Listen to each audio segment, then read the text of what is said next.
তো নমস্কার বন্ধুরা, আপনারা সবাই কেমন আছেন? আশা করি সবাই ভালো আছেন। রোহিত শর্মার ফ্যানদের জন্য আজকে একটা অনেক খুশির খবর নিয়ে আসছি। আমিও অনেক খুশি, কারণ আমিও রোহিত শর্মার অনেক বড় ফ্যান। আম্বানি এটা কেমন করে করছে যে রোহিত শর্মাকে বাদ দিয়ে হার্দিক পান্ডিয়াকে ক্যাপ্টেন দেবে, ভাবতেও অবাক লাগে যে এমন একটা প্লেয়ার সে ক্যাপ্টেন্সি ছাড়া কেমন করে খেলবে। এখনও সে জাতীয় দলে ক্যাপ্টেন্সি করে, এটা খুব অবাক হওয়ার ব্যাপার। তো রোহিত শর্মা যদি ফিরে আসে মুম্বাইয়ের ক্যাপ্টেন হিসাবে, সবাই অনেক খুশি হবে। কারণ রোহিত শর্মার জন্যই মুম্বাইকে সবাই সাপোর্ট করে। মুম্বাইকে সাপোর্ট করার কারণ একটাই, যে রোহিত শর্মা আছে মুম্বাইকে সাপোর্ট করতে হবে। এটা না যে হার্দিক পান্ডিয়াকে পছন্দ করি না, হার্দিক পান্ডিয়াও ফেভারিট প্লেয়ার, কিন্তু রোহিত শর্মা এমন একজন লোক, যে কোনো ব্যক্তি তাকে পার্সোনালভাবে একটু ভালোবাসবে। রোহিত শর্মা আমাদের সবার মন জয় করে নিয়েছে। পাঁচটি আইপিএলে ট্রফি জিতে সবাইকে আপন করে নিয়েছে রোহিত শর্মা। ট্রফি যদি না জিতেও তবুও আমি রোহিত শর্মার ফ্যান হতাম, কারণ রোহিত শর্মা একটা আলাদা লেভেলের প্লেয়ার। যদি ইন্ডিয়া টিমে রোহিত শর্মার ফ্যান না হয়, তাহলে কার ফ্যান হবে? কারণ দেখো, বিরাট কোহলির ব্যাপারটা একটু আলাদা। বিরাট কোহলির ফ্যান হবো না কেন? বিরাট কোহলিরও ফ্যান আমরা, রোহিত শর্মারও ফ্যান আমরা, কিন্তু তার মধ্যেও একটু ব্যাপার আছে। রোহিত শর্মা যে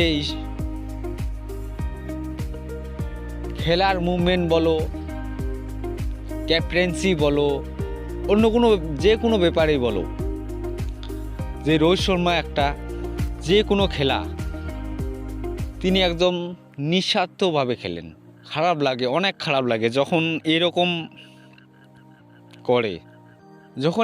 করে, অনেক খারাপ লাগে। কি করব, আমাদের হাতে তো কিছুই করার নেই, আমরা তো শুধু ফ্যান ওদের। কি করব আমরা?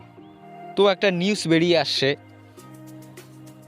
হার্দিক পান্ডিয়া পুরোপুরিভাবেও ফিট না, সে আফগানিস্তানের সিরিজেও খেলবে না। দেখা যাক এখন কি হয়। হার্দিক পান্ডিয়া ফিট হলে আমাদেরই ভালো, যে 2023 ওয়ার্ল্ড কাপের দিকেও দেখতে হবে। আমরা চাই যে হার্দিক পান্ডিয়াও তাড়াতাড়ি ফিট হয়ে যায়, কারণ আইপিএলের দিক দেখলেও হবে না আমাদের, কারণ ওয়ার্ল্ড কাপের দিকেও দেখতে হবে আমাদের।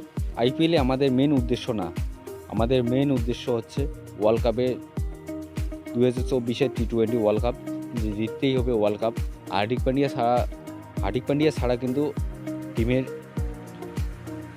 অনেকটা একটু জায়গা ফাঁকা থাকবে, যে এইরকম অলরাউন্ডার আমাদের আর নেই। হার্দিক পান্ডিয়ার মতো অলরাউন্ডার, ব্যাটিং বলো, বোলিং বলো, ফিল্ডিং বলো, সব দিক দিয়েই পারফেক্ট একদম হার্দিক পান্ডিয়া।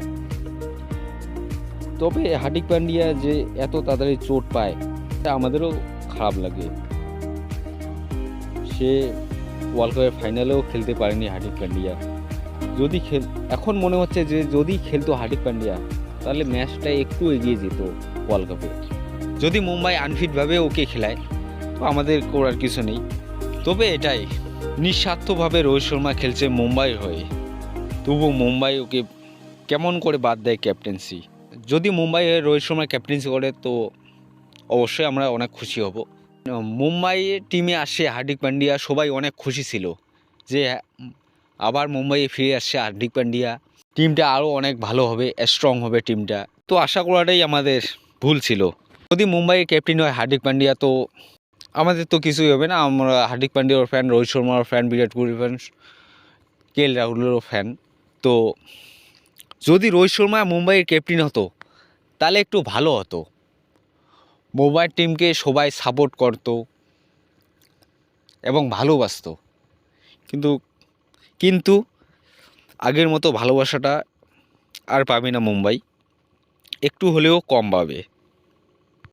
তো আমরা এটাই আশা করব যে হার্দিক পান্ডিয়া যেন চ্যাম্পিয়ন হয় আইপিএলে 2024-এ। অনেক অনেক শুভেচ্ছা রইল হার্দিক পান্ডিয়া মুম্বাইয়ের নতুন ক্যাপ্টেন হিসাবে। দেখা যাক এখন কি হয়। তো আজকের ভিডিও এইখানেই। ক্রিকেটে আপডেট পাওয়ার জন্য চ্যানেলটি সাবস্ক্রাইব করে বেল নোটিফিকেশনটা অন করো। দেখা হচ্ছে পরের ভিডিওতে।